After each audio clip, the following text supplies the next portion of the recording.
Welcome to my whiteboard. Welcome to my whiteboard.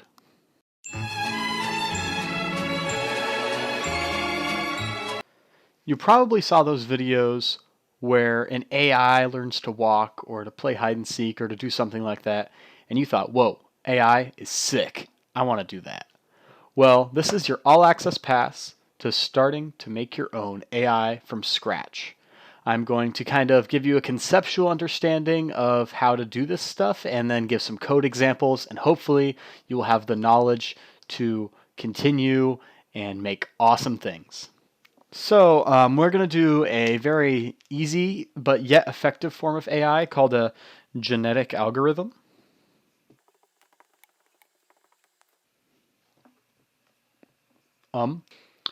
If you don't know what a genetic algorithm is, it essentially mimics the process that happens in nature, where like a plant or an animal would get optimized.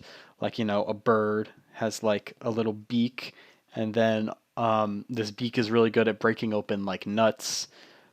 Please excuse me as I horribly tried to explain Darwin's finches, which is when Charles Darwin went to the Galapagos Islands, the birds on other islands and different parts of the islands had differently shaped beaks depending on like what food was very abundant on the island. So they sort of adapted and slowly over time, over many generations, became able to eat the food that was more abundant on the island, which made their species more successful over time. And we use it to actually optimize whatever problem we want, except instead of taking thousands of years, it takes a couple seconds or a couple minutes, depending on whether you have a fast computer and whether or not you're a horrible programmer. So how does it work? A genetic algorithm is really just a really simple process. You do like 1,000 times until it gets better. So it only has a couple phases.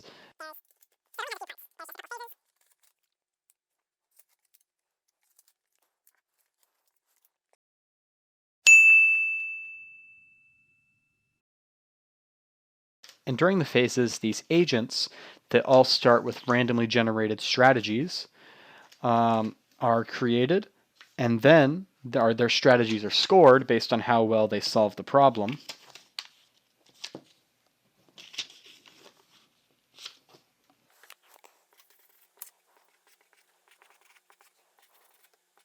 And then they're sorted so we know who's the best and we know who's the trash.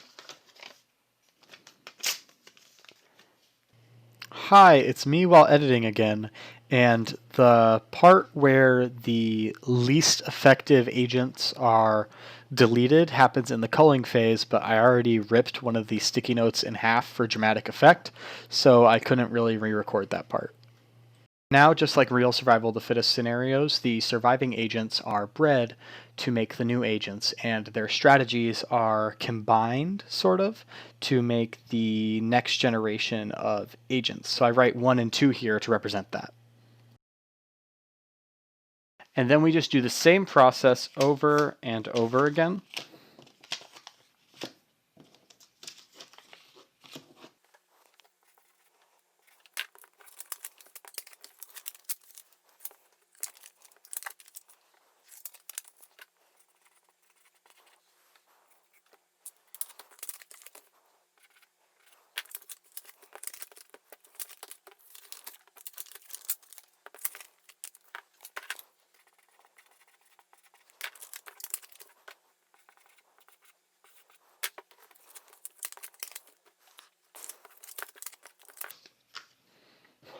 Until eventually you've bred enough to where you find a very good agent and you decide to stop there and use that one as the strategy to solve your problem. And then the other two are culled. So that's how genetic algorithms work, and it's pretty much everything you need to know to make your own genetic algorithm from scratch. And it's a great first step into the world of AI. Next time, we'll make our own. Also, it's my birthday, so you're legally required to like the video for the YouTube algorithm.